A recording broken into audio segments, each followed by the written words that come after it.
7. Сониуч Миско нисгэгч эзэн хоёрын мөрөн дээгүүр сунаж хянах самбар руу хараад түг бидэнд шөхөр хэрэгтэй байна пипи төлсний төвшин 0 дээр очисон байна гэж мэдэгдлээ.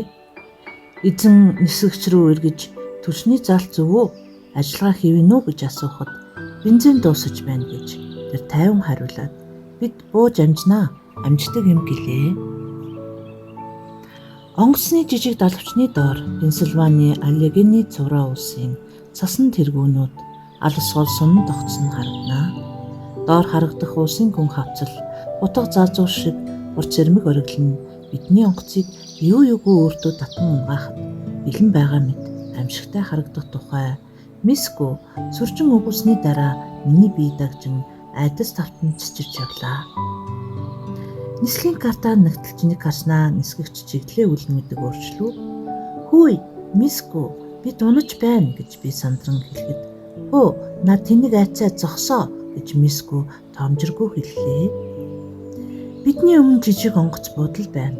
Одоо бид газардаж замдаа түл шавхаар доошилж байна.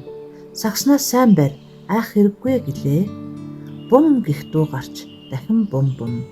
Эхлээд бид ялимгүй хазгаа газардаж нэг талын дуугаар цасан дээр зураас гаргаад цаашид тэгшин аэродромын зурвасаар мөнхөрсөө. Нисгэгч онгоцыг зогсоож хаалга нэгээд өсрөн буулаа. Кабинд хүтэн агаар урсан орж ирэв. Цасан дээр газардаа тэр бензин төгөөгөрийн дэргэд зогсоо цэнэглэгч бүсгүйд хандан дүүрэн баг гэж хэлээд хажуугийн ариун цэврийн байдлуу явж орлоо. Бүсгүй төгөж ирээд бид нарын зөвч харалгүй далавчанд бензин шахах ажилдаа орлоо. Аэродром бүхэлдээ цасаар бүрхэгдсэн. Нислэгийн зурвас мөн цасан хүнжил нөмөрсөн харагданаа. Агаарт дүүлэн нисэх мөчийг хүлээн эзнээ харуулдан зогсоо талбайтах олон жижиг онгоцны тухай Миско надад нүдэнд харагдтал зурглан ярьж өгсөн билээ. Аэродромын эргэн тойрны уулс цасаар бүрхмэл энэ аюултай хавцлууд хин нэгэн гинэн хохирогч болгоомж алдан алдаа гаргахыг отон хүлээхэнтэй.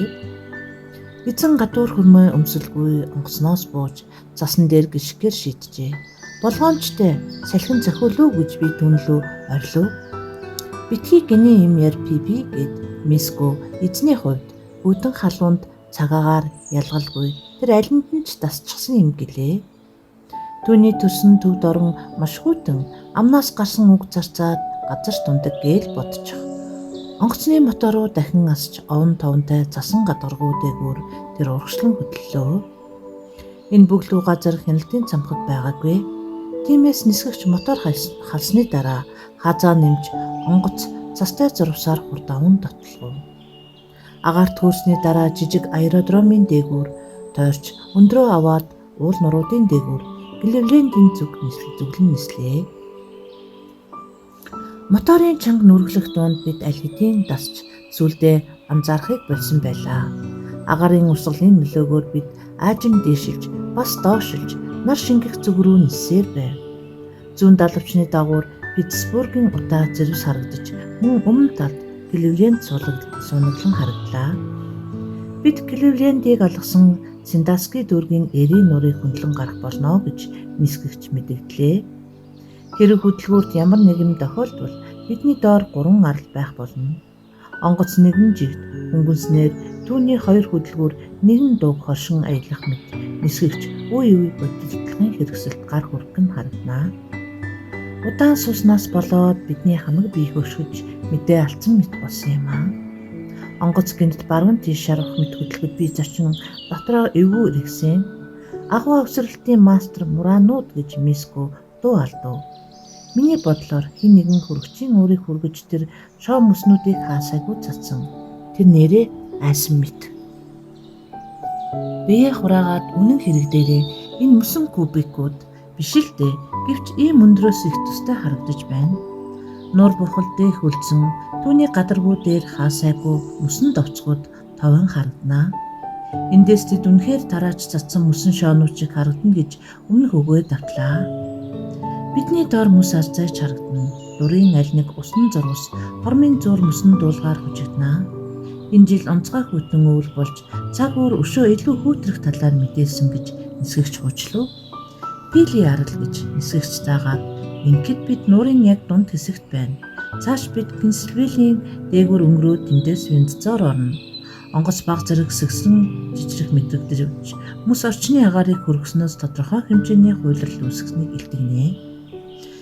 Би ядарч туйлдны дээр нүсэж миний аялалд эцэц төгсгөл гэж байхгүй мэдрэмж намайг түгшээж байлаа. Энэ зур би эзний тухай бодсон. Тэр маш хүнд өвчтэй. Бас нас өндөр. Гэвч тэр бүхнийг тесвэрлэж байна шүү дээ. Тэгвэл би ч гэсэн тэсэх хэрэгтэй. Мөрөө төгшлөө дүнжин сулаа. Би сэргээ төнгөрөөд ирэх шиг 5 минутын дараа Виндзорын аэропортод газардна гэж нисгэж мэддэглээ. Оо, Дестройдын өндөр барилгууд харагдаж байна гэж Миску сэтгэл тогтлонгуй хэллээ. Онгоц хазааж газруу тэмүүллээ. Мотор дууны хэмнэл өөр болж дараа нь онгоц тэгшрэн засан хуучлагтай нисэж буух зурвас хөнгөн газардаж бид Канад орнд ирлээ. Онгоц аажим зөөлөн өнгөрч баруун тийш эргв. Энэ буудлыг маш сайн мэдэх эзэн зүүн тийш зүүн гэж ойрлов. Энэ хуучны буудал одоо хаагдсан таашийн буудал руу эргэрээ гэлээ. Яг энэ үед хянах цамгаас тэдний ажилтан радиогоор эзний хэлснийг нисгэгчид давтан мэдээлв. Баруун талын хөдөлгүүрт ачаалал өгч нисгэгч онгоцыг эргүүлээд 4-1 миль орчим явсны дараа зогсож хөдөлгүүрийг унтраав. Хэдэн хорон бид байрандаа хөдөлгөөнгүй суулаа. Хөдөлж чадгааргүй болтлоо туйлдсан бидэнд газарт буух тэнхэлж үлдээгүй мэт хүн санагдаж байсан юм аа. Миску надад шивнэн. Зус сарын баярын бялууны өнгө шиг энэ тэнд бүх юм цахаан байх юм. Ягаад ийм юм бэ гэж сониуцангаар асуув. Хаалгыг түлхэн онгоолгож нисгэгч онгоцноос булаа. Гэнэт хаа нэгтээ хажууд бүдүүн баргил хоолой. Эй, хаанаас ирсэн хүмүүс вэ гэв. Ширүүн аястай бүдүүн дуунаас би айж хаана гэж ямар газар ирчихв гэж гайхлаа. Одоо би мэддэг болсон. Энд бүгд тэгж догшин ширүүн харцдаг. Тэдгээр хүмүүс өөрсдийгөө одоо болтол зэрлэг баруунд байгаа мэтээр төсөөлж тэдний хувьд ээлдэг солилттой харилцах, өөрийг нь өчүүхэн хүчгүй харагдуулах мэт болно гэж тооцдог талаар эзэн ярьж өгсөн билээ. Бид цагаатчлагч бичиг баримт бүгд хэвэн байгаа гэж эзэн хариулв. Эрэгтэй өндөр дуугаар та нар хожимдсан байна. Цагаачлалын албадаа хаалттай гэж хэлээд нисэх буудлын барил руу явж одлоо. Аажмаар бие хөдөлгөж сунаагаад бид онгоцноос бууж Канадын гайл гэсэн хаягтай хаалгыг зөвлөн явлаа. Ороход том хоосон танхим байсан. Тэнд цуурайтах зөвхөн бидний хөлийн чимээнээс үнийг би ойлгосон юм. Бид том ширээний ард суугаа ажилтан лөө дөхөж очоод та бүхэн дэндүү оройтож ирлээ гэд тэгээд ч ирэх тухайгаа урьдчилж мэдэгдээгүй байна. Цагаачлалын албаны ажилтнууд аль хэдийн явсан. Та бүхэн бичиг баримтаа эхэлж бүрдүүлэхээс өмнө би та нарын ачаа дэшинд гарах хүрэх ёсгүй гэлээ. Та нарт мэдэгдсэн. Өчигдөр бид Нью-Йоркийн Лагуардиа аэропортоос энэ тухай та бүхэнд мэдээсэн байгаа. Одоо тэгээ яах болж байна? Би одоо буцах ёстой юу? Та энэ цаасан дээр гарын үсгээ зурно. Энэ хүмүүсүүдийг Канадын гайлд хүргэж өгсөн болохыг батлах баримт. Гайлийн ажилтан хүн дээр санаа алдахад түүний дүрмт хувцас ханзрах шахам татагданаа. Ер нь бол би үүнийг хийх ёсгүй. 2 минутын дараа миний ээлж дуусах гэж байна. За яа гэх вэ? Тэр үзгээ гаргаж цаасан дээр ямар нэгэн юм сараацсанд нисгэгч түүнд талархаад бидэнд баяртай залуусаа гэж гараараа таллаад бидний амьдралаас нэгмсэн алга болсон. Удалгүй түүний онгоцны дуу гарч нисэх зурвсаар хурд агаарт агаарт хөрн чимээ алдарсан юм аа. Хаалга онгойч хаагдлаа. Хүн талхаа бидний чиглэн төхөж ирв. Эй, эдгээр залуус цагаатчлагчид юм байна гэж гайлын ажилтан дотор нь уужирсан болтой хэлв. Тэднийг одоо яах ёстой вэ? Орой болж. Миний ээлж дууссан. Одоо чиний шийдэх асуудал үтлээ гэв. Өөр юу ч хэлгүй тэр эргээд гарч явлаа. Экзэгтэй үед ээлж хүлээн авч гайлын ажилтны санааг амраасан тэр хүн эртний дорн Ирланд аялгаугаар асуудалгүй. Бид та бүхний ажилд туслах болно. Одоо цагаатчлалын албаны төлөөлөгчийг дуудана гэлээ. Утас сохиж тэр хэн нэгэнд ямар асуудал тулгарсан талаар тайлбарлав. Дараа нь биднэрт хандан ажилтан одоо ирнэ. Тэр ирж Та бүхэнд байнга оршин суух цагаачлалын бичиг баримтыг бүрдэл болгохоос өмнө та нарын ачаанд гар хүрэх боломжгүй. Эхлээд тэд дараа нь гайл руу над дээр ирээрээ та нартай хамт юу байгаа вэ гэж асуухад хоёр Сиам муур гэж эзэн хариулав. Энэ баримт тэдний эрүүл мэндийн магадлал. Уртаар амьсгаа аваад тэр дахин уцас зохиж, "Тийм, хоёр муур, Сиам муур. Бичиг баримтыг шалгасан. Би зүгээр л таныг өөрөө ирж харах болов уу гэж бодсон юм. Үгүй юу? За ойлголоо. Тэр дахин биднэрт хандаж, муруудын хувьд асуудал байхгүй. Одоо та нарын асуудлыг хүлээх л үлдлээ" гэв. Миско инээд алдаад надад "Чи бид хоёр гайлыг давсан Пипи. Одоо гэрийнхэн үлдсэн" гэвэ. Бид хүлээгээд л удаан хүлээсэн. Эргэж нисээд анхны газраа хүрчих хугацаа өнгөрөх шиг санагцсан. Аэропорт нэг уйтгартай ямар ч дуу чимээгүй намгүй байлаа. Эзний бие уламд орсон болохыг би мэдэрсэн. Маа нааш цааш завирлан холгож, юутыг тамиртан ядаж, юу юугүй унтахад бэлэн байгаа мэт. Хаа нэгтээ халаг дуурахад галын ажилтан "За тэд ирлээ" гэв. Гонхоор нашлах хоёр хүний хөлийн чимээ сонсогдов. Энэ хүмүүс цагаатлагчид юм байна гэж галын ажилтан хэлээд та нарыг дуудсны учир тэд манай албаар эхлээд өнгөрсний дараа гайл гар тэшийг шалгах учиртай. Одоо бид хөдөлгөж чадахгүй байна гэлээ. Эрүүл ахуй алт хоёр мурыг шалгасан тэдний хувьд бүх юм хэвэн гэж нэмж хэлв. Цагаачлалын албаны төлөөлөгч өвгөн ээлдэг зөвлөн хүн бололтой. Гэвч тэр аэропортын байрыг огт мэддэггүй, биднийг хаана аваачих талаар өчүүхэн ч ойлголтгүй нэгэн таарсан юм аа. Тэр гайлын баячлагчид хандан олон асуулт тавьсны эцэст өөртөө итгэлгүй эргэлзсэн байдлаар явцгаая гэд хажиг үеийн жижиг өрөө рүү алхлаа. Бид эхлээд бүх маягт болон бас бус зүйлийг олох хэрэгтэй байна гэж хамар дорой гүвтнээд ширээний цоочтой шүгэ бүрийг татаж үзлээ. Эцэст нь "Эндээ хүлээн үү? Зарим нэг түлхүүр надад хэрэгтэй байна" гэв. Тэр гарч яваад гайлын баяцагчтай хамт иргэн ирлээ. Тэд ширээ шүгэний халах бүрийг онгойлох гэж оролдоод амжилт олдгүй хоёулаа гарч явхад бид дахиад л хүлээж суцгаав. Би түүнийг олсон. Түлхүүрээ олсон гэж бөөн баяр болсон цагаачлалын албаны төлөөлөгч одоо удахгүй гэж мэдгэлээ. Хэдэн хормын турш түлхүүрийг нэг нэгээр нь тааруулан үзэх доолнд царайдны хувилан тодорч эцэст нь таарах түлхүүр олцсонгүй. Тэр галийн байцаагчийг дахин урьж хүч хамсран дулхуургүй ширээтэй ноцолдож эхлэв. "Чи дээш нь нүрэг, би доош нь татъя" гэж цагаачлалын албаны төлөөлөгч хэллээ. Хэрв засвараар нь үүнийг шургуулж чадвал онгоох болно гэв.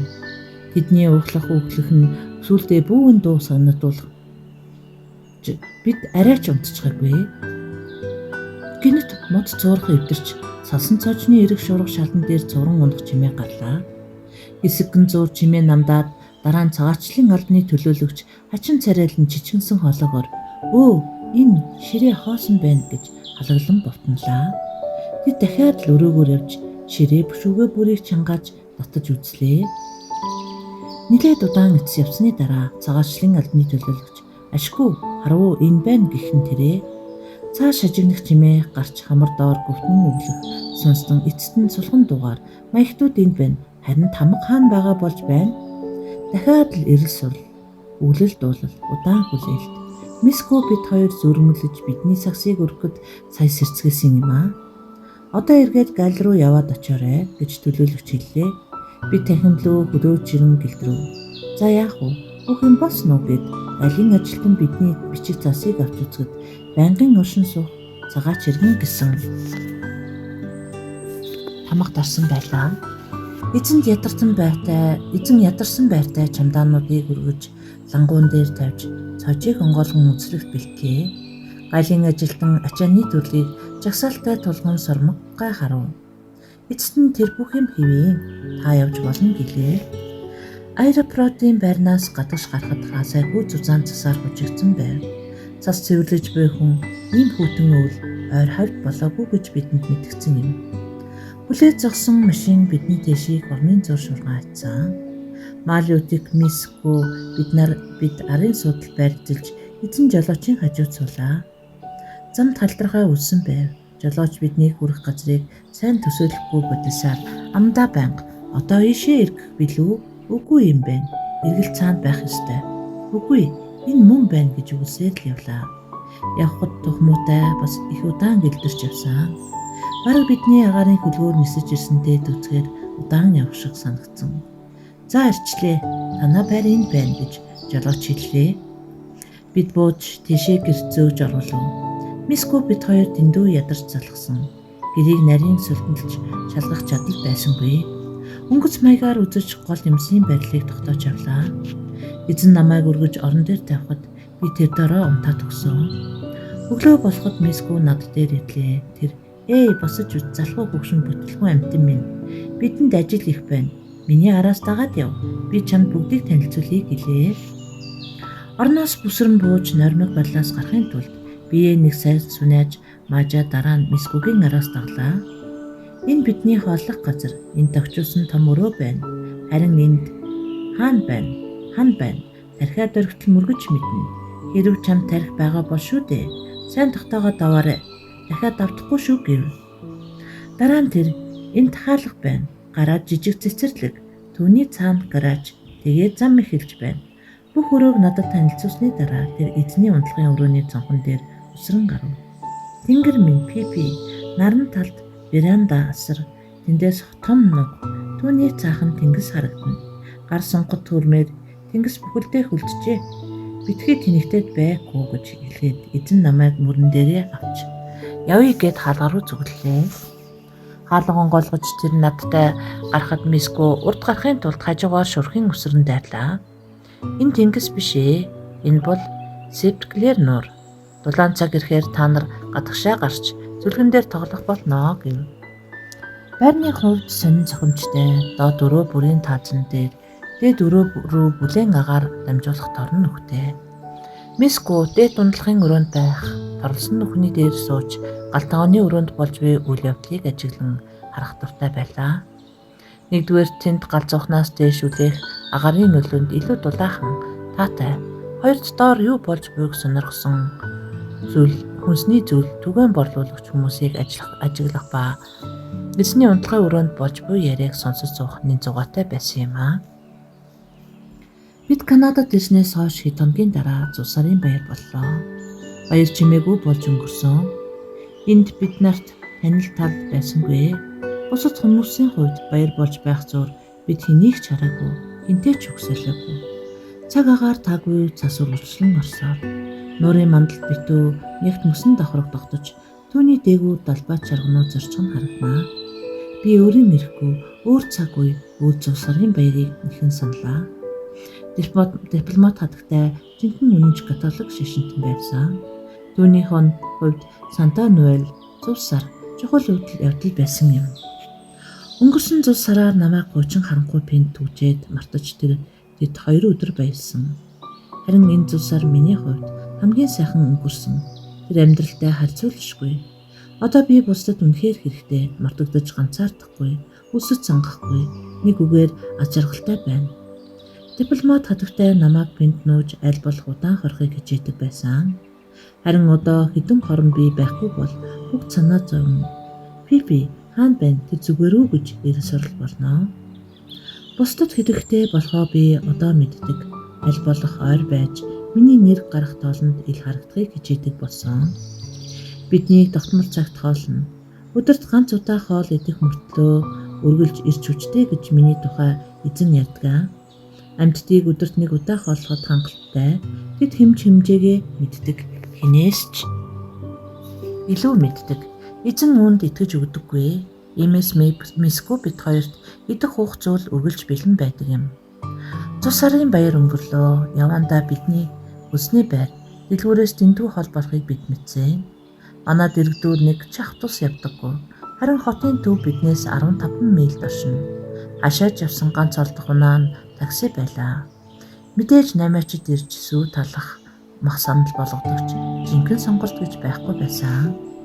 Тийм болохоор эзэн машин худалдаж авахар шийдсэн юм. Эзэн эхлээд хуучин машин авъя. Дараа нь Канадын энэ галзуу солиотой жолооч нарын үйлдэлд дасны хойно машинаа сайжруулахыг гэсэн юм аа. Жолооч нарын илдэг биш ёс суртахуунгүй байдал эзнийг хамгаас илүү гайхшруулж байлаа. Тэр үргэлж дэлхийн хамгийн адгийн жолооч нар Америкт байгаа. Энэ утгаар бол канадчууд 2 дугаар байрыг хинт ч алдахгүй нь тодорхой гэж хэлдэг байсан. Эзэн гарцаагүй сайн мэдэж хэлсэн. Тэр бараг 60-аад орны авто замаар машин барьж зарцсан байдаг. Такси хаалганд тулж төхөөд жолооч ирснээ мэдэгдэж дуудлаа. Эзэн гарав. Мисгүй түүний араас эзэн бусдад мэхлүүлв. Сайн машин сонгоорой гэж орлов. Машин хаалга хаагдаж замд нийлэн холдож удахыг би сонсон. Түүнийг сайн машин авна гэдэгт найдаж байна гэж Мисгүй хэлээд би машин жолоодох их дуртай. Өөрийн машинтай болохыг тэсэн ядан хүлээж байна гэлээ. Энэ үнэн байсан. Мисгүй хаач хизээч хурдан давхиж чаддаг байсан. Тэр хурдан дуртай. Надад бол машинаар явах дэмж таатай биш. Ялангуяа хурд цагт 20 милээс давах үед бүрч дургүй. Хэрэг нүд юм харахгүй бол хурднаас цаашаа лавна гэж юу байх билээ. Харин Мисгүй дүрм заасан хязгаас захирагдан хурдны замаар давхих дуртай. Өглөө удаан сүнжирч эзэн маа хоёрыг хүлээн утгалж сулаа. Тэнд Мисгүйгийн жиг сорч хэв. Би тэд ирж явна гэж тэр хэллээ. Жихээ тавиад энэ чимээг би бас сонслоо. Харамсалтай нь зөвхөн такси байсан. Лютик шатаар уруудан гүйж хаалга руу очлоо. Мисгүй цонхны тавцан дээр үсрэн гарч мэгдэн гайхсан өнгөөр "Тэд таксигаар ирлээ. Ямар ч машин аваагүй байна" гэж урамгүй дуугарлаа. Лютик тэдэнд хаалга нэгээд "За юу болов" гэж Мисгүй оцрохгүй гэсэн шиг алив төргөн үннийг хурдан хэлээч юу болсон бэ гэлээ. Эзэн бидэнд тохирох нэг машин байсан. Энэ бол хуучин монорх. Эзэн компани бидэнд хөргүүлж энд нэг өдөр шалгаж танилцахаар тохирлоо. Хэрв санаанд нийцвэл бид мөнгийг нь төлөөд авч үлдэнэ гэлээ. Мисгүй бөөн баяр сүлээ сүхэн дээш гүйж гарав. Би дээш гарч унтлагын өрөөний цонхоор харах болно гэж тэр дээрээс өндөр дугаар мэдэгдэв. Дараа нийтэм маа нар болсон явдлын талаар Лютик бид хоёрт ярьж өгсөн. Бид цай ухаар цугларах яг тэр үед Мисгүйгийн дуу хадаж "Ирж явна 2 машин, епкип ураа" тэр дээд өнгөөр бяцхан баярын бүжиг хийх сонсогдсон юм аа. Эзэн маа хоёр гадагшаага гарлаа. Харин Мисгүй хөрөлд автан солиорсон мэт дөнгөж сая зулцгаа булаалгасан ээж муу шиг аашиж аягалсан билээ. За ингээд тэд юу хийх болж байна гэд амсгалаа даран хэлв. Лютик мөн төвчээр алдан дулаан хүрэн эхэлдэргэлэн гарч одлоо. Мисгүй гинт сэтгэл сэртийн морилж би түүнийг харлаа Пипи. Тэр ногоо өнгөтэй автобус шиг том машиныг харах гэсэн сониуцсан гадагш гарч болохгүй гэсэн хориг эдгээр хүсэл хийсэл шатаж дэлбэрэхэд бэлэн байсан Мисгүйг аврах учрал дохиож гэрийн үзэн хүмүүс гинт орж ирлээ. Эзэн түүнийг хараад гар дээрээ авч "Чи машиныг харахыг хүсэж байна тийм биш үү?" гэв. Харин Пипи "Чи харахыг хүсэхгүй байна уу?" "Би зүгээр баярлаа. Харин гэртээ үлдээ. Тэрэн дээр энд аюулгүй" гэлээ. Тэгээд эзэн Мисгүйг гар дээрээ авч Лютикийн хамт тэр маш сайн бэгэнсэн гадаа хүүтэнд гарлаа. Мотор асахыг би сонслоо. Миний толгойг мажиж өгөөд "Маа Пипи, чи одоо зугаалж явах боломжтой болсон" гэлээ. Хагас цагийн дараа тэд орж ирв. Мисгүйгийн сэтгэл хөдлөн дээш хөрөх нь холгүй байв. "Гайхалтай, үнэн гайхалтай. Би гүмзээ ороод ирлээ" гэж тэр надад огтлон хэллээ. "Мисгүй, хэрв чи тавьшихгүй бол таагүй юм болж мэдхээр байна" гэж би санууллаа. "Яагаад надтай зэрэгцээ суугаад ресторалтай тогтун ярьж болохгүй гэж? Чамайг төвчээр алдран яран сандран ингэж замбраа муутай ярихаар би бүрэн ойлгож амжихгүй байна" гэлээ. Түүний дургу хүрэх шиг болж ирснээр тэр дорой биеэ барьж халаагуур бараад нь суулаа. Сэтгэл догтлоо хүчлэн барьж цогтоогоор "Юу болсныг ярив Пипи. Өвгөн намайг авч гараад арын суудал суулгаж өөрөө жолооны ард суусан. Түүнд ямар цайг хэрэгтэйг чи мэдэн дээ. Тэнд хүрэлцгүүц орон зай байсан. Лютик гурд суудалд эзэнтэй зэрэгцэн суухад тэр хөдөлгүүр асаасан. Өө мартах гэж байна. Машин ногоон өнгөтэй бүх юм нь автомат. Жохомтой юу гэсэн үгийг мэдэхгүй.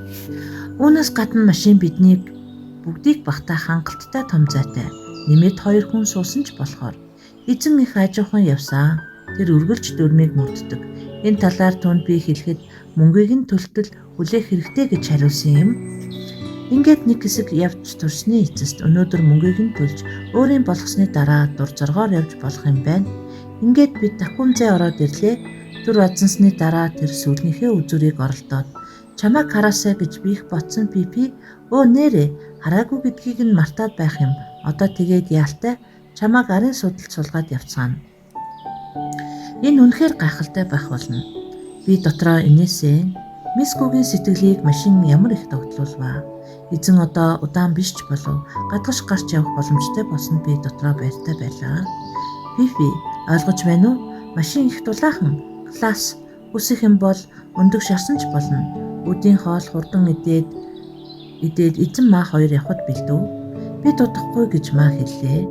Машины төлбөр хийгээд дэлгүүр ороод ирнэ. Эргэж ирээд та нарыг суулгаж явах болно гэлээ. Би хаашаа ч ямааргүй байна Миско гэж би санууллаа. Машин надад тийм ч татаа биш. Би бол хуучинсаг хөвшин нүр гэж тэр дургуутсан өнгөөр хэллээ. Тоглон суугаад тэр хувийн ариун цэврийг сахиж гарлаа. Эхлээд чих дараа нь магнаа цааш сүүлийн үзүүр үртэл цэвэрлэгээ өгдөв. Дараа нь тэр шинэ машинд анханасаа сайхан сэтгэгдэл төрүүлэх хэрэгтэй. Эсвэрээ тэр чам талгүй дурамчхан явах болно гэж сууглаа. Эзэн маа хоёр санснаас хурдан эргэж ирлээ. Боотлын цаас шаржигн дэлгэгдэх чимийг би таашаан сонссон. Энэ нь шинэ хүнс ирснийг хэлдэг. Урд өмнө өсөглөн байх үеэс хүнсээр тасрахын битүү айдас надад игнэгт бий болсон. Эрүүл ухаан надад энэ айдас ор үндэсгүй илүү дэмий зүйл болохыг сургадагч салж өгдөггүй энэ төгшөрөөс амжирах тийм ч амаргүй юм билээ. Миний хувийн болгоомж юуг хэлж юу ярьсан ч салж өгдөггүй энэ айдас сүүдэр шиг дагсаар ирсэн. Гэнэт хэн нэгэн хүн миний шилэн хүзүүнээс базаад өргүүлье. Муурт энэ мэтээр хэрцгий хандах явдал бараг төгөөмөл болтол хэвсэн байдаг. Энэ сэдвээр би хэдэн мөр бичмээр санагдлаа. Эцэст нь муур бид өөрсдийн хүндрэлтэй асуудлыг хүмүүст мэдэгдүүлэхгүй бол энэ талаар цаашид ч гадарлахгүй. Би 3 дахь удаага хэл авч хизээгүй зулцглах төгсөн үе байлаа. Дипломат хатагтай албат Францэр цэцэрлэгч биеэр гэнэт миний шилэн хүзүүнээс шүрэн авч дээш өргсөн юм. Миний хүзүү тасрах мэд болж үдсэндээ нүд харанхуулж ухаан балартав. Хороод мэдлэх гэж байсан хөрхий өрсмөн хормын зур надаар салан цэцэрлэгдэх нарийн чулуун зам дээр цувран унаж амиа алдсан юм аа. Тэр удаа би сэтгэлийн хямралд орж эмгэг тэгээд үлдсэн. Ноён нэмчийг дуудсан. Миний цус алдалтыг тогтоохын тулд элцүү янзын эмээр намайг бөмбөгдсөн юм. Чи миний 5 зулцгийг мөнүүлээ Пьер гэж дипломат хатагтай ууртай хэлээд энэ бүх хохирлыг би цалингаас ч тооцох болно гэсэн. Хатагтай минь би түнд болгоомжтой хандсан. Шилэн хүзүүнээс нь аяархан өргөсөн. Магадгүй тэр угийн сул дорын амтан бололтой. Түүнтэй байнга ямар нэгэн таагүй зүйл зохиолдох юм гэлээ. Ноён нэмчийн царай хувран уурлаж энэ мөрийг энд хөнөөх юм байна гэж орлоод том мөрийг шилэн хүзүүнээс өргөж хизээч болохгүй. Зөвхөн магуу тэнгүүд л ийм үн цэнтэй амтантай тэгж бүдүүлэг харьцах байх гэж гэв. Зулцгнууд гинт өргөдөж дипломат харагтайд мөнгө санхүүгийн баггүй хохирол учирсанд тэр нэн ууртай байлаа. Гэвч тэр нэгэн зүйл жаахан эргэлзэв. Гэхдээ мисээ цол ээж муурын өөрийн зулцгийг хүзүүнээс нь зууж явдаг. Харин энэ тохиолдолд юу нь буруу байсан юм бэ гэлээ. Мэдээч тийм хатагтай. Энэ гэж эмч хэлээд гараа дудаагүй хэдхэн хонсон зулцгийг ээж муур тэгж авч явдаг юм аа. Хэдхэн хоногтой цуцаг хөнгөн жинтэй байдаг болохоор шилэн хүзүүнээс нь өргөхөд түнд аюул учрахгүй. Том муурыг өргөхийн тулд хүндийн жинг туушин тэнцвүүлж барих хэрэгтэй. Өөрөөр тэр дотор гэмтэл авах магадaltaй гэж тайлбарлав. Магадгүй үнэхээр би тэнгэрсэн хөгшин муур байж болно. Гэр бүлийн гишүүдээс өөр хэн нэгэн хүн намайг гарахтаа авах тоолонд би болгоомжлон айдаг юм. Гадны хүн надад хүрэхийг эзэн зөвшөөрдөггүй. Энд би одоо юунаас санаа зовох билээ. Тэр надаас хинээс ч илүү зөв зөөлөн ханддаг. Зүүн гарын алгаа цээжин доор өвчүүний хэсэгт байрлуулна. Баруун гараар тазны хэсгээс барих юм уу эсвэл хойд хоёр хөлийг алган дээрээ тавьж зогсох боломж олгоно. Хэрв та ууртай юм уу өөр элдв авиртай муурыг тэврэхээр бол баруун гараар заавал хондлоо хэсгээс нь бариарай. Тэр таныг мажихгүй гараас ч мултлахгүй. Энэ нь муурын хувьд хамгийн тавтай зөв байрлал байдаг. Муурыг шилэн хүзүүнээс нь барих ёстой. Би үргэлж тэндээс барьдаг. Ном дээр мөн тэгж зөвсөн байдаг гэж ярих хүмүүс эзэнтэй таарч байсан. Ялтай билээ. Зарим ном нэгийг ярьдаг байж харин муур бид яахыг гаццаагүй мэднэ. Та бас мэддэг боллоо. Ингээд та хэрв муур биднийг харилдаг бол гэмтэж бэртгээс болгоомжилдаг бол дээр өгөөснээр зөв харилцаж байгаарай. Тухайлбал таныг шилэн хүзүүнээс юм уу үснээс чинь барьж өргөх гэвэл ямар байх вэ? Муур бид маш дургүй. Бас бидэнд хитрхийн нялуун хандаж хүүхэд шиг эрхлүүлэн "Ах, миний бяцхан муужихайхан минь" гэх мэтээр аяглахад дургүй. Хүн өгүүлж буй зүйлийнхээ тухай бодож л байгаа бол бид ямар ч л хэл байсан ойлгоно.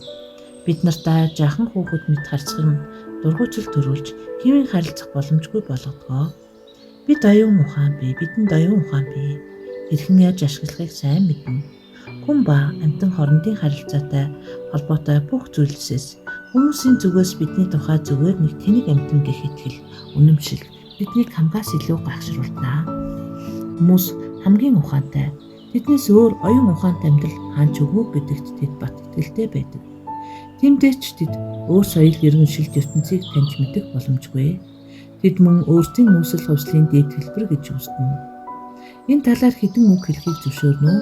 Би англиар, францаар эсвэл хятадаар ярьдаггүй. Хэвсэн хэвийн ойлголтоор. Гэвч бид ямар ч хэлийг ойлгоно. Бид бодлоор өөр хоорондоо харилцаж, түгээр дамжиж, бусдыг ойлгоно. Эрт хизээ нэгэн цагт хүмүүс мөн чаддаг байсан. Үнэн хүмүүс амьтдын ертөнцөөс ургаас өмнө тийм байсан. Дээрх шалтгаанаар тэд бодлыг унших чадвараа алдсан. Бидэнд дураг тархины зулаан хэсэг байхгүй. Тиймээс хүн эрэхтэй тэр оюуныг бид ашигладаггүй. Гэвч бидэнд зүүн савингийн ачаар мэдэрдэг. Асуудлыг эргцүүлэн бодох шаардлага гараагүй байх оронд асуултын хариу өөрөө ороод ирэх шиг болно. Алсын зайнаас харилцахын тулд хүмүүс телефон хэрэгсэл ашиглана. Үүний тулд утасны дугаарыг мэдэх шаардлагатай. Муур бид өөрийн сүргийн доторх тухайн төлөөлөгчийн дугаарыг мэдснээр хэдэн мянган милийн алсаас өөрийн бодлыг илгээж чадна. Бодлын тусламжтайгаар харилцах бидний онцлогийг хүмүүс ойлгож мэдсэн нь маш ховроо. Зарим үед маа үнийг ойлгоно. Эзэн бол бүхнийг чадна. Ох уучлаарай. Миску дөнгөж сая санууллаа. Түүний зөвөө Канадад ирээд авсан анхны автомашины талаар сэдвээс дэндүү хол хазааж өглөө. Хэдий мискутай санал нэг байгаа ч эцэст нь хэлэхэд мууртай хэрхэн яаж зөв харилцах талаар мэдхийн тулд бидний өөрсдийн бодлыг мэдэх хамгийн чухал гэдгийг хэлье. Дараа өдрийн өглөө шудан хүргэгч цагтл авчирсан. Уул овоо шиг их. Эзэн доктог эргүүлж тариулан харсны дараа доктог затлах чимээ гарав. Шажигнах дуу. Энэ нийцэн захиаг дугуйнаас гаргаж буй хэрэг. Дараа нь тэр унших зуур намхан болов. Өө, энэ канадчууд бас тутгааргүй мөлжлөгчд. Энэ эрүүл мэндийн яамнаас ирүүлсэн захиа. Заасан хугацаанд хэрв хандахгүй бол бид намайг энэ орноос албатан гаргах тухай сануулсан байна. Наа захиаг авч уншлаа. Жохом чамд эхэлж хандаж байгаад нь гайхаж байна. Тэд яагаад ингэж хэрцгий хандаж байгаа юм бол гэж тэр асуув. Мэдэхгүй байна гэд эзэн ийм хөгийн орныг зорин барин эсэндээ тулаан харамсаж буйгаал зөвхөн мэдэж байна гэлээ. Дараа нь тэр бусад загтлууд руу орсон. Энэ Галиас ирүүлсэн мэдэгдэл. Усан тэврээр эргэлсэн таны ачаа ирсэн тул хэн нэгэн Галийн газар хүрэлцэн ирж тийшээ авахыг сануулсан байна. Энэ нь Оулет орчин байж тарлаа. Би явж ирээдээ гэд маах шууд хувцас өмслөө. Тэр яг үдийн цайнаар эргэж ирсэн. Канадын албан хаагчид яагаад ийм хүндий хүйтэн харилцаатай байдгийг ойлгохгүй юм гэж босго алхангууд тэр хэллээ. Ганц бичгийн машинаас болж тэнд бөөн асуудал үүслээ. Тэдний мэдсэгтнээр хэрэг бичгийн цахилгаан машин шаардлагатай бол бид түүнийг заавал Канадад худалдан авах ёстой байсан гинэ. Канадад ирэх шийдвэр гаргахаас өмнө бид түүнийг авсан талаар тайлбарлаж арай гэж хэл аммаа олдсон. Одоо бүх юм хэвэн гэвч тэдэнтэй харилцах төвөгтэй зэвүүцэн байсан гэж санана. Маа ширээнд сууж бид хоолоо идэж гарсан. Машинаар зугаалахыг хэн хүсэж байна гэж эзэн асуулаа. Би гэж Миско орлоод босож хаалга руу гүйлээ. Би гэртээ үлдэж бифи тань болъё доо гэж маа хэллээ. Эзэн Миско Лютик 3 доош уруудсан юм. Гаражийн хаалга онгоох сонсогдов. Машины хөдөлгүүр аслаа. Миний нөрөөг дээш доош хилэнгээ. За тэд яваад өглөө пипи гэж маа дугарлаа. Тэд Винсторын орчим тойрныг харахаар зорж буй юм гэлээ. Бид гэр зөөр жаахан ажил хийсэн. Орд ир засаж янзлах ажил би маад нэмэрх болж наас цааш явж татаж хангаан цагаан хэрэгсэл дэлгэхтэн тусалсан. Дараа нь баг хүргэгч хүмүүстэй харилцах хэрэг гарлаа. Талах дараа нь сүү түгээгчирч эцэст нь өөр нэг хүн энэ орон нутгийн газар эзэмшигчийн нэрийг лавлаад явсан. Удамжаар машин тэрэг ар араасаа хөөрнө. Хүмүүс яагаад ингэж их зорчиж холигдох болохыг би ойлгож чадахгүй байсан. Цагийн дараа л бороо эзэн эргэж ирлээ. Мискогийн хөлийг засанд норж дарахаас хамгаалж Лити түүнийг хөврөн орж ирсэн. Гаражийг хаасны дараа эзэн орж ирээд ухаар бидний ширээнд нэгдэв. Эзэн Дублин шиг гоё биш юм байна гэж Пипи гэж Миско хэлээд Виндзор жидэг хот байна. Оршин суугчид нь бүгд ижил хатуу янжуур татна. Ярих байдал нь юм бол за миний бодлоор гин. Бид гол гудмаар нь явсан өндөр барилга харагдана гэж найдаж явлаа. Гэвч цаа талд нь гол байсан. Бүх өндөр барилга зөвхөн Детройт л үлдсэн. Галын ажилтан бидний тэшийг хүргэж ирсэн тухай маа хэллээ. Тэшийг яралгүй зөөж гэрт оруулав. Угтсаа хагуулсан авдар хайрцагтай ном, магнитофон, бичгийн том цахилгаан машин. Бид ачааг задлж бараа гэмхэлсээр байтал өдөр өнгөрсөн. Миско бид хоёр өөрийн хэмжээнд тусалж хайрцагдах юмсыг шинжиж, хувцсыг нь тусад нь ялгах, засыг мөн тусгаарлах үүрэг гүйцэтгэв. Эзэн том хайрцгийг нээхэд бичгийн машин гарч ирлээ. Канадын цахилгааны шүлжээний хүчтэй тохируулан эртнээс цахилгаан хөдөлгүүр сольсон нь цаг хэмсэн сайн хэрэг боллоо гэж эзэн болцоорхон хэлв. Одоо цаг алдахгүй шинэ номоо эхэлж болно. Тэр машиныг хүчлэн шалнаас өргөж ширээн дээр тавилаа. Түнд шин цаас хийж цахилгаан залгаа туршихаар эхэллээ. Машин нэг хүчтэй дуграад таг болов. Эзэн зочиртон унтууцаж босож очиод цахилгаан тоолуурын дээрх бичгийг уншлаа. 115 вольт 60 герц. Рэб тэд энд машинд өөр цахилгаан хөдөлгүүр тавьсан байна. Үүнийг энд ашиглах боломжгүй гэлээ. Алив гүйцэтгэгч фирм руу залгая. Салбар нь Винсторч байх ёстой гэж маа хэллээ. Үйлдвэрлэгчид хохирол барагдуулах юм уу? Сольж туслах ямар ч сонирхол байсангүй. Үүнийг хэдэн сарын дараа л бүрэн ойлгосон юм. Эцэст нь өөр фирмийн жижиг зөврийн машинаар солих боломж эзэнд олцсон. Одоо энэ машин дээр Лютик ажиллаж эзэн хуучин зөврийн Олимпик хэрэглэж байгаа. Тэр энэ машин дээр 3 дахь мэлмийн лагсаас ирсэн доктор Рампагийн түүхийг бичсэн. Одоо миний энэ номыг бичиж байна. Нэг удаа Миско бид хоёр зориулж хөлрийн хөвд худалдаж авахаар маа Лютик 2 Винстор явсан юм аа. Тэднийг эргэж ирсний дараа Миско надад нэг л юм болох шинжтэй Пипи миний үгийг сайн санаарай. Лютик шал өөр болсон байна. Юм болно гэд чухал царай гарган толгой дохиод амдаа ямар нэгэн юм өглөн явж одлоо. Шила саяын явалтаар сармагчин харсан гэж маа хэлв. Эзэн уртаар амьсгал аваад тэр өмнө нь янз бүрийн сармагчин олон удаа харж байсан биш үү? Миско хар хурдаар эргэн гүйжирээ. Эй Пипи гэж шивнэ. Тэр ягаад ийм хачин үнэтэй байсан гэж тэр сармагчны дэргэд байсан. Ариун мурганнууд минь энэ залуу бүсгүй өөр бас юу сэтгэхийг хэн мэдлээ? Чи яаж харж байна? Манай сармагчин амьдрах хэвгүй гэж маа эзнээс асуув. Бурхан Тэнгэр минь энэ гэрт 2 сармагчин хангалттай биш гэж юу? Та 2 гэж тэр ёжтой хэлв. Би үнэхээр ярьж байна. Шила сармагчин авахыг хүсэж байна гэв. Лютик, Лютик, чи юу сэдэд байна гэж Миско амны Пипи гэж шивнэх шахам хэлээд тэр сармагчнаас болж эзэн хүн цохилтонд орсон. Дараагийнх нь хэн болох вэ гэлээ. Эзэн сандал сууж байлаа. Би түүнтэй санал нэг буй гэдгээ илтгэж хөлийг нь толгоогоор үрсэн. Миний үсийг зөөлөн сөргөөж илээд тэр Лютик рүү өргөв. За эн чинь хинт хэрэгтэй болж байна гэж тэр асуулаа. Ойлгож байна уу? Бид хөлрийн хөвд авахар явсан. Тэнд торон хаалтны цааныг хөөрхөн амтан үнэхтэй царайлан сууж байсан. Тэр үнэхээр инхрийхэн. Түүнийг оройс харахыг би хүссэн юм. Удаан хугацаанд хоригдсон тэр өвчнөд нэрмүүлж саажилт болсон байсан. Хэрв түүнийг бид гар дээрээ авах бол тэр хурдан тэнгэрнэ гэж Лютик минь хэллээ. За ялтай билээ. Чамд саад хийх бодлоо гэж эзэн хэлв. Сармагчин их хөдөлгөөнтэй 50 биш амтан гэсэн хэдий ч чи аммаар байгаа бол авчирдаа гэлээ. За тэгвэл та хамт явж түүнийг хардаа гэж сэтгэл сэргсэн байртай Лютик. Тэр үнэхээр өхөөртөн амтан шүү гэлээ. Эзэн судлаас босож уртаар амьсгал авахад түүний давчнууд дутайл мутарч унаагүй. За тийм бол орой болж замын хөдөлгөөн эхлэхээс өмнө одоо явъя гэлээ.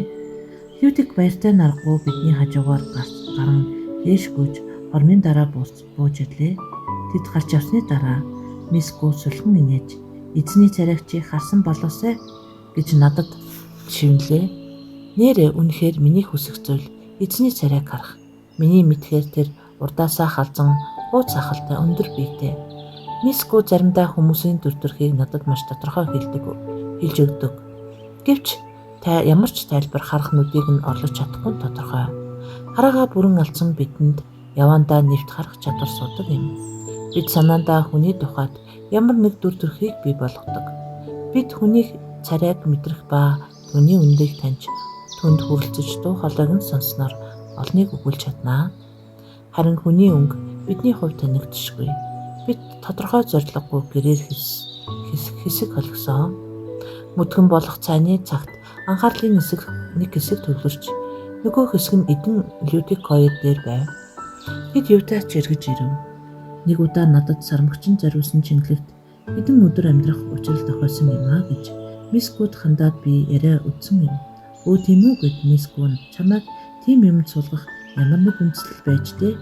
Бурхан минь сармагчин шүү гэж харамсан хэллээ. Ер нь энэ сармагчин хэн хэрэгтэй юм бэ? Дараа нь бид сууж хүлээлээ. Ширээ засаад маа бас зэрэгцэн суулаа. Магадгүй тэр сармагчны тухай бодож байсан байх.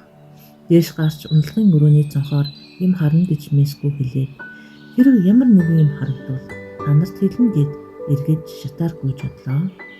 Орой сонин түгээгт жаал халганы хонхтарлаа. Маа сонин хүлээж аваад гарч идэж эхлэв.